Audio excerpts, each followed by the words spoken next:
It's not often that Nintendo comes out with their own original IP, but with the release of their newest hit console, it's time for them to take the reins back and show everyone what it takes to shake up a well-known genre.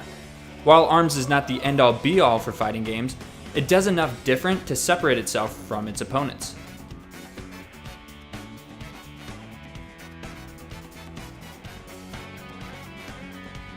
If you said ARMS was just a cartoon version of Rock'em Sock'em Robots, then you'd be both correct and pretty far off at the same time.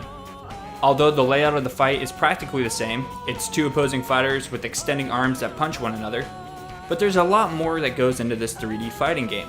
Players have layers of strategy that they can implement to gain the advantage over their opponent. Curving your punches, leading your opponent, and punching fists out of the air are all important tactics to take into account if you want to take the upper hand. It takes expectations of normal fighting games and flips it on its head, causing players to slow down and time their attacks perfectly, instead of just going in and throwing fists as fast as possible. There's an assortment of different gloves that go along with an assortment of different fighters. The character designs are one of the biggest standout of ARMS.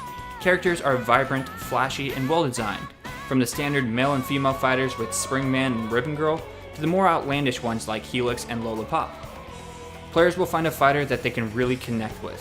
When having game nights, most of my friends always chose the same character that they felt ownership over. And with the inclusion of split screen in both handheld and TV mode, party nights at our house was always a blast. While there is more than just a fighting mode, the other game options weren't as interesting as the one-on-one fighting. Volleyball can be tense to some extent, playing basketball got repetitive quickly, and even in the target mode, we still focused on punching our opponent to throw one another off.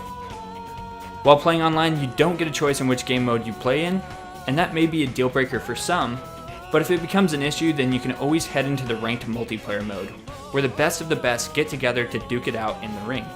But if you're looking for a warm-up and don't want to fight others online, then thankfully, the game has a standard Grand Prix mode where players work their way up the ladder, taking on increasingly more challenging opponents as they make their way up.